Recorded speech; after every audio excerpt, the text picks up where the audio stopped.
I end up having sex with this girl on like the office chair in his study. I later find out the very next day that she was engaged and was getting married the very next. She had been out with her girlfriend on a girls' night out, getting drunk, having a laugh. Mr. Sterling swoops in. If I had stuck around, I would have effectively sabotaged that marriage. But because I ended up texting her, I'm like, look, I'm moving on to like the next city, I'm going to Vegas or whatever. She chalked it up to like a one-night stand situation, and she ended up marrying the guy. Now, think about that for a second. All it took was me walking up to her at a traffic light and smooth talking her a bit for her to cheat on the man that she is going to spend the rest of her life with and take vows of commitment towards.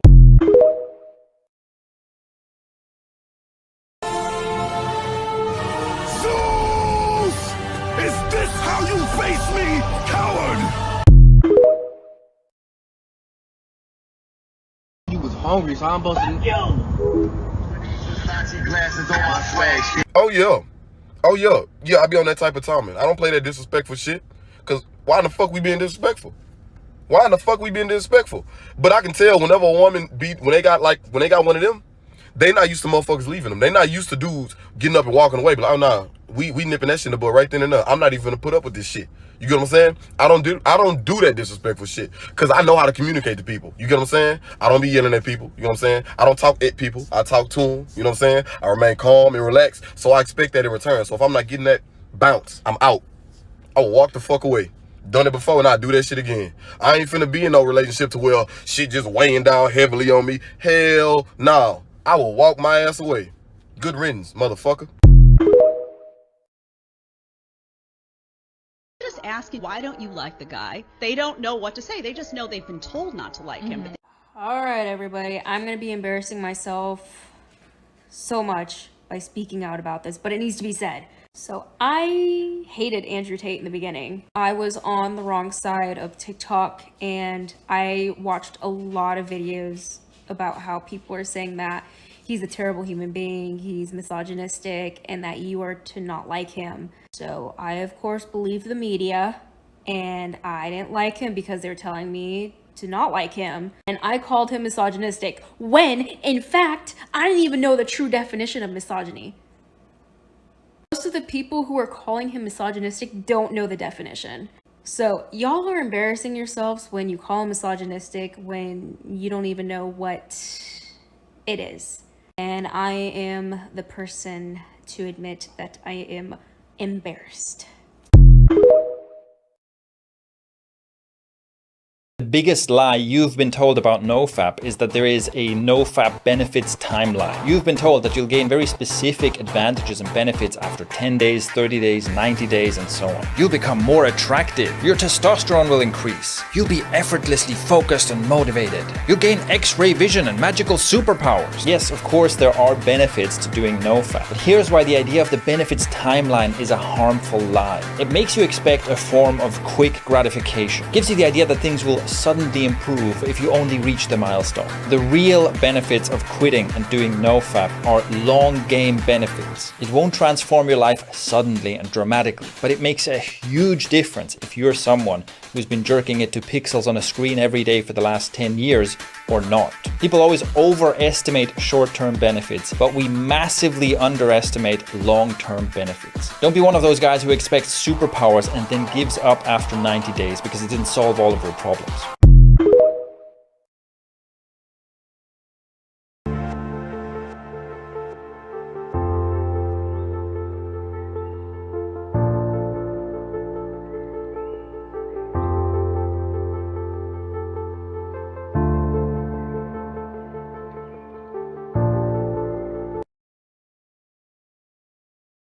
Like, cause women do, they always gonna have somebody, bro, like that's just boosting up their head.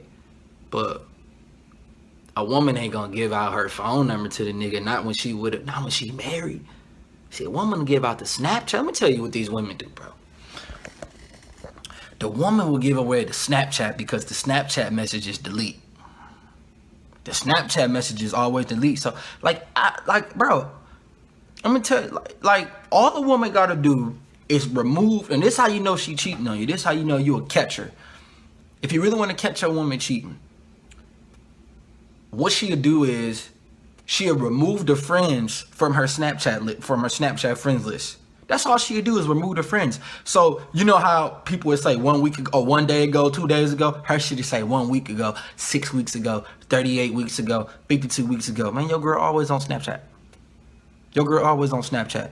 Why is it seeming like last time she had a conversation with somebody was 1 week or 2 weeks ago? Cause she removing friends. She ain't blocking them. She removing them. What's your pronouns? I'm gender fluid. Hey, wait, can I talk to y'all? Hey, who are you? How old is that grown-ass man on that phone, lady? A grown-ass man, yo. What's his pronouns? She-her. Your boyfriend. Girlfriend. Put that grown-ass man back on the phone. That's not a grown-ass man first off, and second, they're doing something. He's doing what? He's doing something, he's going to Wait, you just called him he. You just called him he. Yo! This broke character. You broke character. The ratio of attractive women to attractive men is off. Makeup is $1 trillion industry because all around the world, a lot of women wake up and they desire to look like other women, and then they turn that into fake confidence to the point where they think they better than other people. But I blame the lame ass men out here who are always telling y'all bad and beautiful. The women keep it real. They'll tell you your makeup looks good. They honest and they real slick. It's a big difference. It's about 8 billion people in the world, and I would like it if these men and women who generalize each other did the study on at least 1 billion, but they'd never have enough time in the world. And even if they did, it wouldn't be accurate because like I said, it's about 8 billion. The stuff we be talking about is fucking pointless, man, and it don't mean nothing. These dudes can tell you that your looks mean all that shit, but then they ain't being faithful because it don't mean shit. Made fun of for wanting to save myself for marriage. It was like a joke. Also, I also don't think that ladies. Question for you: who made fun of you more, women or men? Women. What? Yeah. Like my mom's friends. Yeah. Wow. I've said it before. I'll say it again. Most women give each other terrible advice when it comes to attracting men.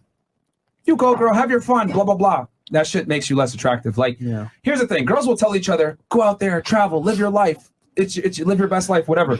Anytime I see a girl living her best life on a private jet, in a Lamborghini, at a fancy restaurant, whatever, you know what I be thinking? Yo, she belongs to the street. Because I know she ain't paid for that. Yeah.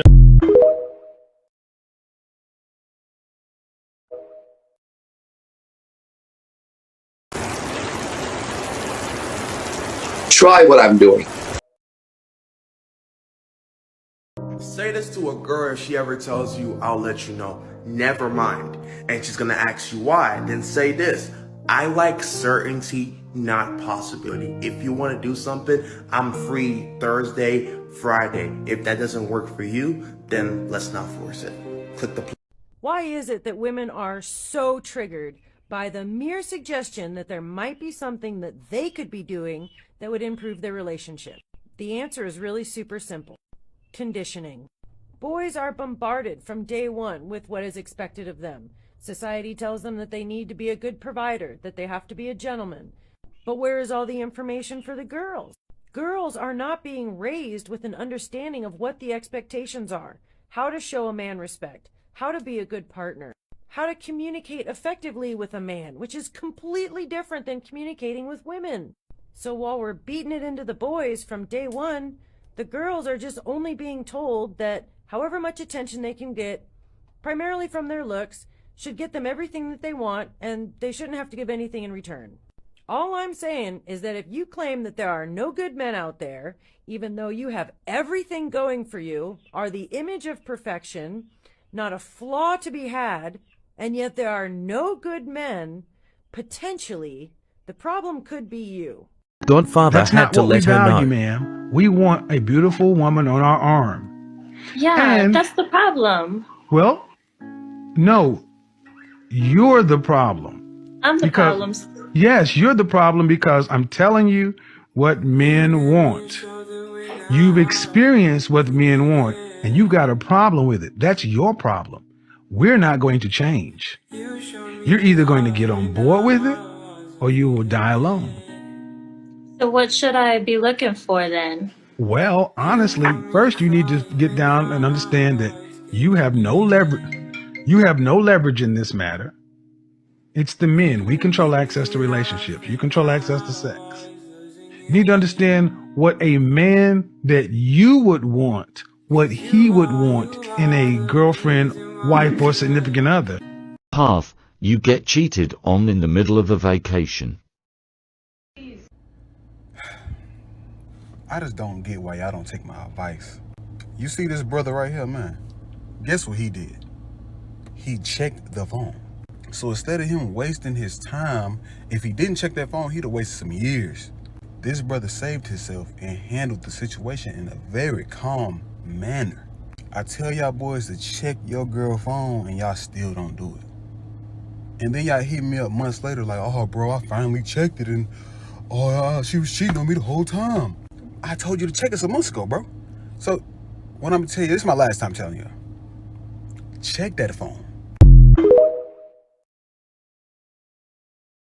Although I agree with you, how do we get men to allow us into that space with them? Because a lot of men are so prideful, and I get it. You know, we all have trust issues. We're fucked up individuals, especially at this age. But how do you say, like, look, I'm here for you and I got you. Like, I want to ride this with you. And they open that door, because a lot of men will not open that door. They're like, yeah, no. Your words mean nothing. Just show it. Yeah, your words mean nothing. You have to do. So let me tell you, so with my wife, let me tell you what got me. So I've always been ambitious. I'm a high earner, high octane, high dude. But I'm a perfectionist. So I like to do it all myself.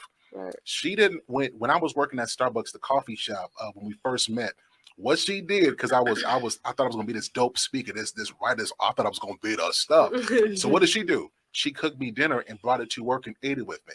So when I was writing on stuff, I would bounce my ideas off of her.